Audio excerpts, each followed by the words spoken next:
안녕하세요. 최일호 상무가 풀어주는 미국 시장 이야기 채플미 오늘 11월 7일 월요일 순서입니다. 주말 잘 보내셨습니까? 예, 잘 보냈습니다. 네, 얼굴 좋으시네요. 예. 네. 주말 저희 또 투자 설명회 있었는데 수고 많으셨고요. 한 주간을 정리를 또 쭉 한번 해보시죠. 예. 네. 지난주 FOMC 미팅이 있었기 때문에 그 미팅에서 시장이 바라던 결과가 좀 안 나오면서 네. 그 한 3.3% 정도 빠졌는데 FOMC 미팅이 있었던 날 빠진 주가랑 뭐 비슷한 등락률입니다. 그 이전에 그래요? 뭐 계속 빠지다가 어제 좀 반등을 하긴 금요일날 반등을 하긴 했지만 그래서 한 주에 이 뭐 등락률에 크게 의미를 둘 필요는 없을 것 같고요. 대체로 그 대형주들이 많이 빠졌는데 애플이 11.2%, 마이크로소프트 6%, 구글이 10%, 아마존 12%, 그리고 테슬라도 뭐 금요일날 한 3% 정도 빠지면서 9% 정도 주간 하락률을 기록을 했고 메타도 한 8.5% 이렇게 빠졌고요. 반면 그 반대편에 있는 주식들, 아까 금융주 말씀하셨는데 금융주가 한 3.6% 올랐고요. 그리고 에너지, 엑스모빌 같은 것도 1.5% 정도 오르면서 여전히 금리 영향을 받는 빅테크 주들, 그 중에서도 플랫폼 주들이 좀 안 좋은 상황이고요. 반면에 그 엔비디아 같은 경우는 2.3% 정도 오르면서 전반적으로 그 테크 중에서 반도체 섹터가 그나마 좀 선방하는 그런 상황입니다. 이번 주에 CPI 나오는데 그 CPI에 따라서 약간 이제 색깔의 변화가 있을지 없을지 관전 포인트가 될 것 같습니다. 이익 조정도 S&P 500 기준으로 한 0.3% 정도 하향 조정이 됐는데 요즘 계속 실적 발표를 하다 보니까 그 좋은 기업, 나쁜 기업 그러면서도 강달러 영향을 받은 글로벌 기업들의 이익 조정치가 하향 조정되는 사례가 좀 크고요. 그리고 하향 조정됐던 그 메타 이런 것들이 계속 그 하향 조정 폭이 좀 줄어들고는 있지만 추세가 좀 변하지 않는 것이 좀 전체 S&P 500의 이익 추정치에 영향을 주고 있는 것 같습니다. 메타도 한 1.9% 정도 하향 조정이 됐고요. 테슬라도 한 0.4% 정도 하향이 됐습니다. 테슬라 그 CEO인 앨런 머스크가 그 트위터에 매출이 엄청나게 감소할 거다라고 좀 얘기를 하면서 그런 부분들이 영향을 미친 것 같고요. 다른 부분은 뭐 크게 변동은 없었습니다. YTD로 그 S&P 500이 20.9% 빠졌거든요. 네. 우리나라도 한 그 정도 빠졌습니다. 그래서 S&P 500 하락률이랑 코스피 하락률이랑 지금 비슷한 상황이고요. EPS 자체도 조금 하향 조정되면서 YTD로 한 3.8% 정도가 상향된 상황이고요. 11월 4일 기준으로 중요한 그 PER은 16.3배 거래되고 있고 PBR은 3.8배 그리고 ROE는 23.3%에 거래가 되고 있습니다. EPS가 그래도 조금씩 내려오고 있네요. 10월 초에 236달러였는데 지금은 231달러고 연초 이후에 상반기에는 여전히 S&P 500 기업들의 EPS가 뭐 6% 이상, 7% 상승하는 모습이었는데 계속 좀 하향 조정되면서 지금 연초 이후 EPS도 3.8% 상승한 걸로 나오고 11월, 12월 달에 또 어느 정도 조금씩 또 추가적으로 하향 조정되겠죠. 왜냐하면 아직 실적 발표가 다 끝나지 않았기 때문에 그런 영향으로 좀 하향 조정 의 여지는 좀 남아 있는 것 같고요. 말씀하신 김에 그 밑에 보시면은 12개월 포워드 EPS 추이를 보시면은 239까지 갔었어요. 6월 20일 날. 지금 231까지 떨어졌잖아요.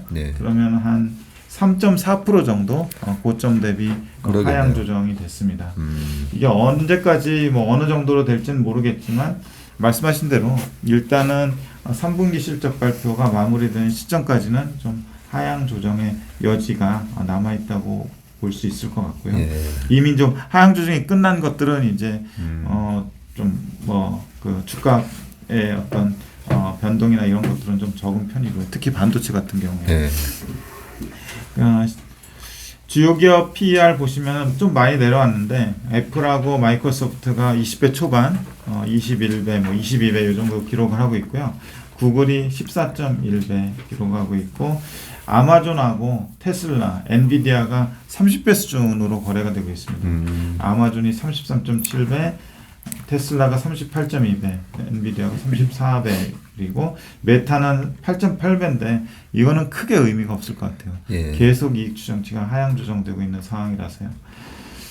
이렇게 대충 보셨고, 그리고 주간 기준으로도 보면은 아까 말씀드렸던 빅테크가 속해 있는 자유소비재, IT, 커뮤니케이션 이런 그 섹터들이 크게 하락을 했고요.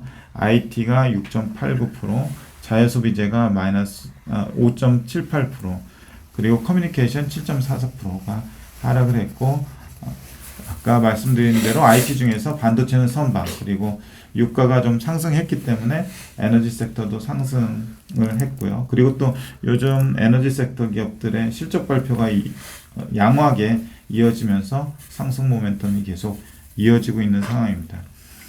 전반적인 이익 추정치가 하향 중이고요. 아까 말씀드린 대로 고점 대비 지금 S&P 500의 포워드 EPS는 3.4%가 하향 조정이 됐습니다. 네.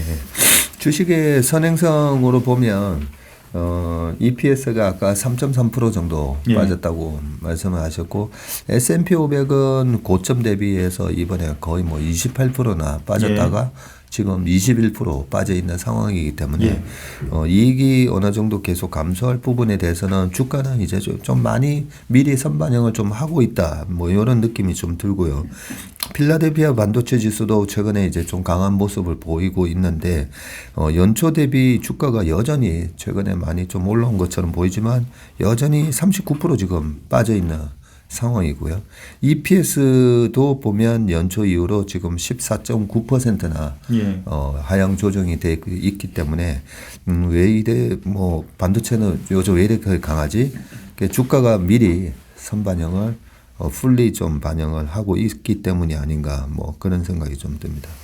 우리나라에서도 일부 종목이 그런 현상이 나타나는데 고점 대비 8, 90%막 빠졌다가 최근에 뭐 20, 30% 이렇게 단기적으로 급등한 것처럼 보이지만 여전히 그 고점 대비는 60, 70% 빠져 있는 그런 종목들이 좀 보이고 있는 것 같습니다. 미국에서도 좀 그런 것 같고요. 특히 넷플릭스 같은 경우도 그렇죠. 금리 쪽 보시면요. 지난주에 그 단기금리가 올라가면서 장기금리에 영향을 줬고 그리고 하이힐드에도 영향을 줬습니다. 결론부터 말씀드리면 미국제 10년물이 15bp가 상승해서 4.16%까지 올라왔고요. 단기 고점이 지금 4.23%인가 그런데 고점을 얼마 좀 남겨두지 않은 그런 상황이고 2년물이 조금 더 올랐습니다. 4.66%를 기록을 하면서 24bp가 올랐고요. 따라서 장단기 금리차 10년물에서 2년물을 뺀 거가 마이너스 50bp에서 주간 기준으로 마이너스 폭이 한 10bp 정도 더 확대된 상황입니다. 기대 인플레이션은 조금 낮아졌고요. 2bp가 빠져서 2.48% 그리고 실질 금리는 1.68%를 기록을 하고 있습니다. 주간 기준은 17bp가 올랐습니다. 회사채는 그렇게 큰 영향은 없었어요. AAA가 5.17%, BAA가 6.33%인데 기껏해야 한 3, 4bp 정도 상승한 상황이었고요. 하이힐드는 조금 영향이 있었는데 하이힐드 전체로는 9.17%를 기록했는데 주간 기준으로 44bp가 올랐고요. 그리고 하이힐드 스프레드는 4.77%, 그래서 주간 기준으로 23bp. 그래서 금리 오른 거에다가 약간 그 위험자산 회피 이런 부분들이 반영이 된 것 같습니다. 그리고 상품 시장 보시면은요, 아까 그 중국의 리오프닝 얘기들이 지금 심심치 않게 나오고 있는데 저도 궁금해서 중국에 있는 지인한테 좀 여쭤보니까 그런 조짐이 확실하게 예전하고 좀 예전하고 다르게 좀 나타나고 있다고 하더라고요. 규제가 조금씩 완화되는 느낌인데 외부로는 절대로 좀 알리지 말라는 식으로 통제를 하고 있다고 하더라고요. 유가가 92.6% 1,210불인데 5.4% 올랐고요. 리그 카운트가 3기가 증가해서 613기를 기록했습니다. 불이도 한 7.2% 올라서 3.71달러를 기록을 했고요. 천연가스도 미국 쪽 보시면은 13.8% 올라서 6.47불. 그리고 유럽의 천연가스도 2.3% 올라서 114.8 유로를 기록을 하고 있습니다. 조금씩 이제 WTI 구리 천연가스 부분 올랐는데 그 중국 쪽 그 리오프닝에 대한 기대감 영향이 좀 크게 작용하지 않았나 싶습니다. 밑에 외환 시장 보시면은 조금 몇 개를 더 가져왔는데 전반적으로 달러가 조금 약해지는 네. 그 피크아웃하는 그런 모습들이 보이고 있습니다. 주간 기준으로는 0.11%가 올라서 110.88을 기록을 하고 있는데 우리 그 달러 원 환율은 1,403.3원 주간 기준으로 1.3%가 빠졌고요. 다른 거 지금 그냥 잠깐 보시면은 USD CNY 그러니까 위안화 환율 앞에가 이제 가치가 되거든요. 그래서 네. 달러 가치가 위안화 대비 좀 피크아웃하고 있는 모습 보이고 있고요. 그리고 달러 가치가 옌 대비 좀 피크아웃하고 있는 모습. 네. 강도 자체는 막 그렇게 세진 않은데 약간 고점에서 꺾이는 모습들이 관찰이 되고 있습니다. 그리고 유로가 달러 대비 올라온 모습이 보이고 있고요. 그리고 파운드화가 달러 대비 올라온 모습이 보이고 있죠.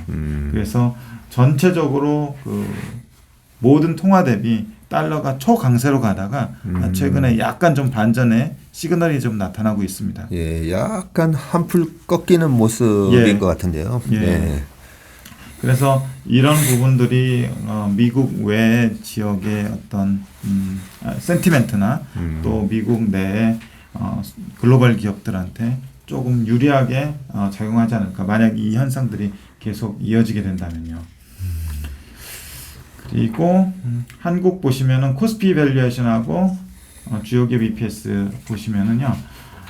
최근 일주일간 3.5%가 코스피가 상승을 했고 12개월 포드 EPS는 1.4%가 하향 조정이 됐는데 특히 하향 조정에 많이 기여한 것이 SK 하이닉스입니다. 네. SK 하이닉스가 마이너스 18.3%인데 이게 각 기관마다 추정하는 그 수치들이 추정해놓은 수치들이 조금씩 다른데 예. 그 4분기 적자 내년하고 내년의 상당히 좀 불확실한 상황에서 추정치가 대폭 좀 감소하고 있는 상황이고 특히 이제 하이닉스 그 PER 보시면은 12개월 포워드로 보시면은 41배를 지금 기록하고 있는 상황입니다. 왜냐하면 내년 자체에 대한 이익 가시성이 네. 너무 떨어지고 있기 때문에 PER이 이렇게 높아진 거라고 보시면 될 것 같고요. 네. 사실 뭐 PER 보고 매매하는 기업이 아니라 PBR이 중요한 수치인데 네. 지금 PBR은 여전히 0.9배에 거래되고 있는 상황이고요. 지금 보니까 EPS에 대한 포워드 EPS 추정치가 86.2% 빠진 걸로 이렇게 나온 거 맞죠? 예, 맞습니다. 네. YTD 그러니까 연초에 연초 당시에 1년 후를 네. 생각했을 때 EPS하고 지금 시점에서 1년 후를 생각했을 때 EPS 그 차이가 예. 86.2%라는 얘기입니다. 예. 그리고 주가는 연초 이후로 35.5% 빠졌어요. 예. 예. 이런 모습이 2019년을 막 연상을 시켜가지고요. 2019년도에 하이닉스의 영업이익이 87% 마이너스 나왔었거든요. 예. 87% 빠지고 주가도 고점 대비 2018년 고점 대비해서 42% 빠졌다가 그러고 2019년도에 이제 하이닉스가 55% 올랐다고 제가 말씀드렸잖아요. 지금 딱 EPS 추정치가 마이너스 86%라서 예. 그때 하랑 굉장히 비슷하다라는 생각이 들어서 네, 말씀드렸습니다. 그러니까 이것만 보면은 굉장히 사람들이 네. 되게 이제 겁에 질려 가지고 힘들어할 수 있는데 이 주가의 메커니즘을 생각하면 실제로 이런 시클리컬 기업들 같은 경우는 아주 고퍼에 샀다가 이제 아주 이익이 좋아진다고 할 때쯤 저퍼에 파는 예. 그런 전략들을 한번 떠올리실 수 있을 것 같아요. 예. 지금 우리나라 주가가 지난주에 플러스 3.5% 예. 올랐다고 말씀을 해주셨는데 아까 S&P 500이 마이너스 3.3%였거든요. 예, 맞습니다. 그래서 지난 주말에 가장 많이 듣는 질문이 뭐였냐면 우리 시장 왜 이래 강해요. 예. 예. 그런 부분들에 대한 질문이 되게 많았었고요. 시장의 악재들, 특히나 이제 미국 시장이 저렇게 맥없이 무너지는 와중에도 우리 시장이 오히려 플러스 3.5%로 올라온 부분, 이런 부분들이 보면 이제 비관 속에서 강세장이 원래 탄생하는 그런 메커니즘을 존 템플턴이 얘기하시기를, 네, 주식시장의 강세장은 비관 속에서 탄생해서 예, 회의 속에서 자라며 낙관 속에서 성숙했다가 행복 속에서 죽는다, 이렇게 말씀을 하셨는데 악재 시장이 강할 때가 결국은 이제 바닥이라고 볼 수가 있는데 하여튼 이런 식의 이익 추정치마저도 큰 폭으로 하향 조정되는 기업이 많았음에도 불구하고 시장은 탄탄한 모습을 지금 보이고 있다. 그게 이제 우리나라의 그 코스피에는 시클리컬 기업들이 많다 보니까 방금 말씀드렸던 이 반도체의 주가가 움직이는 메커니즘도 똑같다는 거죠. 맞습니다. 지난주에는 삼성전자가 3.7%로 LG 엔솔이나 LG 화학 이런 그 2차전지 밸류체인 상에 있는 기업들이 11%, 12% 이렇게 좀 크게 올랐습니다. 최근에 이제 다른 2차전지 기업들도 상당히 강한 모습을 보이고 있고 SK하이닉스 1.3% 오르고요. 네이버 8.8%, 카카오 3.2%. 그러면서 그동안 그 과하게 빠졌던 것들이 조금씩 반등을 했습니다. 네, 미국 시장하고는 달리 우리나라 금융주는 조금 약했던 게 KB금융이 마이너스 1.5% 나왔던 이유가 하도 이제 우리나라 금융시장 특히나 이제 채권 쪽에 노이즈가 많다 보니까 미국하고는 조금 다른 모습을 보였어요. 미국의 금융은 오히려 빅테크 기업들, 하이 멀티플 기업에 비해서 좀 좋은 단단한 모습을 보였던 반면에 우리 시장의 금융주가 약간 약했던 부분이 그런 노이즈의 영향이 좀 있었던 것 같습니다. YTD로 우리나라 코스피 마이너스 21.1% 기록하고 있고요. EPS도 좀 신기하게도 마이너스 21%좀 YTD로 거의 뭐 똑같이 하향 조정됐네요. 하향 조정된 상태입니다. 11월 4일 기준으로 PER은 10.99배 그리고 PBR은 0.88배 거래되고 있고요. ROE는 7.97%를 기록하고 있습니다. PER은 삼성전자가 13.4배, 그 LG엔솔이 87배, 그리고 하이닉스가 41배, LG화학 17배, 네이버 카카오도 22배, 28배, 현대차 기아는 5배, 4배 여전히 낮은 수준에 거래되고 있고요. 그 KB금융은 3.7배 이렇게 거래되고 있습니다. 그리고 국내 금리 보면은 국내 금리는 미국하고는 달리 굉장히 차분했습니다. 그래요? 국고채 10년물이 4.18% 기록을 했고요. 그 주간 기준으로 1bp 정도밖에 오르지 않았습니다. 10월 21일 날 좀 채권 시장에 노이즈가 있었던 구간인데 4.63%를 기록했다가 지금 4.18% 많이 빠졌네요. 내려온 상황입니다. 저도 지금 보면서 10년물이 4.6 근처였었는데 4.18까지 빠졌나 지금 방금 궁금했었는데 많이 빠졌네요. 그리고 3년물은 4.12%고요. 역시 주간 기준으로는 1bp 정도 올랐고요. 장다기 금리 차는 0.06%포인트, 주간 기준은 큰 변화가 없었습니다. 미국 10년물이 아까 4.16이라고 하셨거든요. 4.16이고 지금 국내가 4.18%까지 지금 그렇게 이제 빠져 있는 상황이네요. 그렇습니다. 증시 주변 자금 보면은 투자 대타금이 48.9조 원 기록하고 있고요. 주간 기준은 한 1조 원 정도 빠졌고 신용융자가 16조 1,000억, 그래서 지난주에 1,000억 원 정도 빠졌습니다. 그래서 16조 초반까지 바짝 내려온 상황이고요.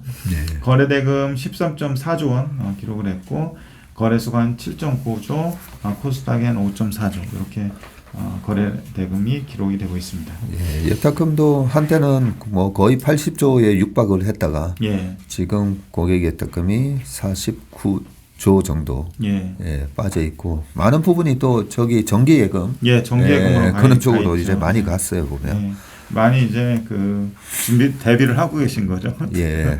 그런데 뭐 조금 안타까운 거는 뭐 4.5%, 5%, 6%짜리 정기 예금 가는 것도 맞긴 맞는데 어떻게 보면 투자자의 예탁금이 가장 많이 들어왔던 때가 작년 21년 4월, 5월 달이었었거든요. 증시가 가장 과열일 때 투자자의 예탁금이 가장 많이 몰렸었고 지금은 또 투자자의 예탁금이 어떻게 보면 주식 저는 뭐 정기예금에 지금 4.5%, 5% 투자자들의 위험 선호에 따라서 물론 다른 선택을 할 수는 있지만 지금 주식시장의 기대 수익률과 정기예금의 기대 수익률로 따져보면 정기예금이 5%라면 지금 주식시장의 기대 수익률은 저희는 뭐 한 30% 날 것 같은데 그죠? 1년 동안에? 그렇게 될 수 있죠. 네, 그렇게 그게 이제 항상 보면 이제 대중들의 판단이 투자자의 예탁금을 보면 약간 거꾸로 가서 그게 좀 이제 아쉽다는 그런 말씀을 살짝 해드립니다. 경험적으로 보면은 그게 패턴인 것 같아요. 네. 가장 과열일 때 많이 몰리고요. 네. 가장 안 좋을 때 그냥 외면해 버리고. 그러니까요. 그런데 이제 그 기회를 잘 이용하는 사람들이 나중에 불을 쌓게 되겠죠. 그게 뭐 우리나라 시장만 그런 게 아니고 뭐 한 300년 증시의 역사를 보면 늘 그렇습니다. 뭐 어쩔 수 없습니다. 그거는. 이 정도로 요약이 될 수 있겠습니다. 예, 알겠습니다. 우리 최일호 상무님 또 미국 시장 그리고 한국 시장 밸류에이션과 증시 주변 자금 그리고 매크로 지표까지 짚어주셨습니다. 예, 오늘도 수고 많으셨습니다. 감사합니다. 고맙습니다. 예.